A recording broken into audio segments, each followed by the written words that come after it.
Hi friends అందరికీ ఇది most requested video అండి. ఒక సిస్టరు నాకైతే చాలా సార్లు కామెంట్ పెట్టింది ఎలక్ట్రానిక్ ఫుడ్ పెడల్ అనేది మనం ఎలా యూస్ చేస్తాము అనేసి. సో అందుకనేసి నేను చూపిస్తున్నాను చూడండి. కాలుతో కాకుండా పైన చేయితో పెట్టుకొని చూపిస్తున్నాను ఎలా యూస్ చేయాలి అనేసి. సో అలాగా మనం ఇప్పుడు నేనైతే బాబిన్కి థ్రెడ్ అయితే చుట్టేసాను కదా. సో అదే విధంగా మనము పెట్టేసుకున్న తర్వాత క్లాత్ని ఏ విధంగా స్టిచ్ చేసుకోవాలో చూపిస్తానండి. చేతితో కాలుతో కూడా మనం పెట్టే వీడియో ఒక్కరికైనా ఉపయోగపడితే చాలండి. అందుకనే నేను ఈ వీడియో చేస్తున్నాను. సిస్టర్ చాలాసార్లు కామెంట్స్లో అడిగారు ఎలా యూజ్ చేస్తారు అనేసి. అందుకని ఆ సిస్టర్ కోసం అయితే నేను చేస్తున్నానండి. చూడండి, ఇలాగా మనం చేతితో చిన్నగా ఇలా మనకు ఎంత కావాలనుకుంటే అంత లెంత్ దీన్ని ఈజీగా కంట్రోల్ చేసుకోవచ్చండి. నార్మల్ మూటర్ కన్నా కూడా జస్ట్ ఇలా మనం ప్రెస్ చేస్తూ ఉంటే కుట్ అనేది వస్తూ ఉంటుందన్నమాట. మనకు ముందు చూడండి, చేత్తో ఇలా ప్రెస్ చేస్తుంటే అలా కుట్ అనేది వస్తూ ఉంటుందన్నమాట.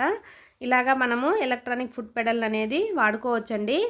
చూడండి ఇలాగా. ఇప్పుడు మనము కాలుతో దీన్నే కాలుతో యూస్ చేస్తే ఎట్లా ఉంటుంది అనేది కూడా చూపిస్తాను. చూడండి, కింద కాలుతో మనం ప్రెస్ చేస్తుంటే పైన స్టిచ్చింగ్ అనేది వస్తుంటుంది. ఇప్పుడు ఒకసారి దగ్గర నుంచి కూడా చూపిస్తానండి. చూడండి, ఇలాగా ప్రెస్ చేస్తూ ఉంటే మనకు స్టిచ్ అనేది వస్తుందండి. ఇదండి వీడియో.